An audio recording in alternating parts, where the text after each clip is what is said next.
Okay, we are going to be talking about choosing your topic. And so for this lesson, the work that you're going to do is going to be in your notebook. So you'll go to your notebook, you'll click on your name, and then you'll click on your research section. Then you're going to want to go to your topic and available sources page because this is where you're going to do your work for this particular lesson. So the cool thing about this research project is that you get to choose your own topic. Now, there are some restrictions that go along with that.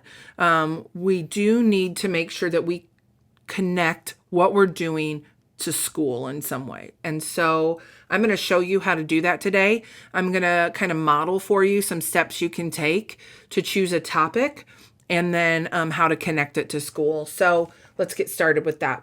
So the first thing that you're going to want to do is you're going to want to brainstorm some ideas.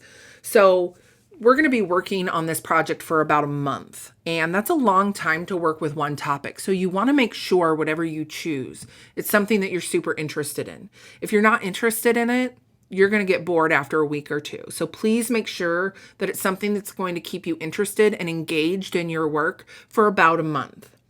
You also want to make sure that it's a topic that you can understand. I had a student who chose chemical reactions, and for me as an adult who has gone to college and has a master's degree, that's still a really difficult topic to understand. If you're someone who knows a lot about science, it may not be as difficult. So whatever you choose, make sure it's something that when you read the vocabulary, you're going to feel confident reading that vocabulary. Make sure there's material available. So this kind of goes to saying don't pick a topic that's too broad and don't pick a topic that's too narrow. I have kids almost every session that write a topic sentence that says, my topic is Africa. That's a terrible topic to pick. And not because Africa isn't amazing, but because it's an entire continent. It's made up of lots of countries, and each of those countries has their own geography and government and culture. And so that's way overwhelming of a topic. If you pick something super specific, like you picked a tiny village in, say, Chad, which is a country in Africa, it's going to be really hard to find information about a tiny village in a country. So you want to try and find a balance. So a balance between a continent and a village might be a big city, like a major city, or it might be an entire country. That's more along the lines of what we're looking for. Okay. And then remember, you also have to connect it to school. So I'm going to kind of go through this process for you on this sheet of paper here. And there we go. Okay. So let's say I'm interested in baking. I'm interested in tiny dogs, because you guys know I have my little baby dogs at home. I am interested in traveling. I'm a history buff. I love to learn about history. Let's see, what else?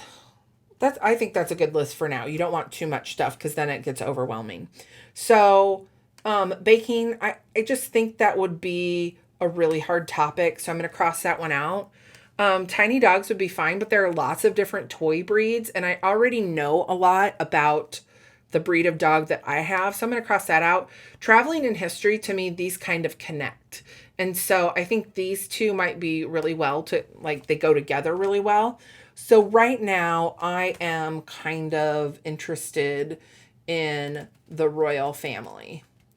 And because I watch The Crown on Netflix, and I've watched a lot of documentaries about them.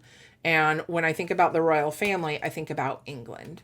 And so, like, I can talk about England, and when I write my questions, I can talk about their history. So that's going to be my topic. So that's a process that you might need to go through. If you are struggling with that and you need help, you'll need to come in before or after school so we can walk through that together. Once you have your topic, then this is what you're going to need to do. Okay. You're going to need to write a sentence in your OneNote notebook telling what your topic is. So I'm going to do that real quick. My topic is England. Okay. So there's my first sentence. Now The second part of it is I need to write another sentence that tells what class it connects to and how it connects to that class. So when I think about England, I think about the fact that it's a place in the world.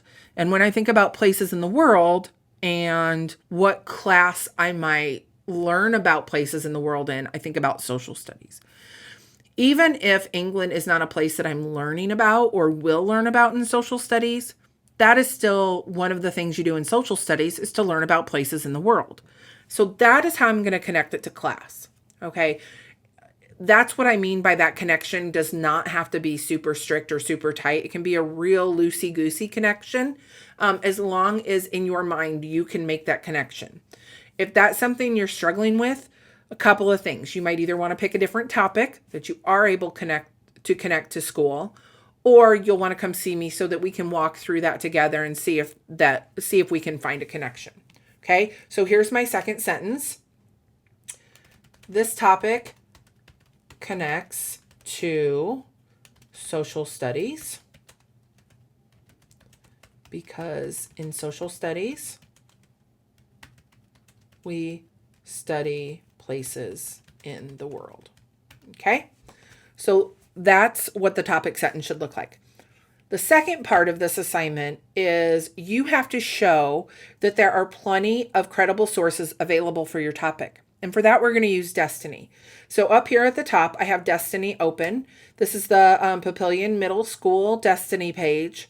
And then I'm on the catalog tab. I'm not going to Destiny Discover like we have been. I'm just going to use plain old Destiny. And so what I'm going to do is I'm going to type in my topic.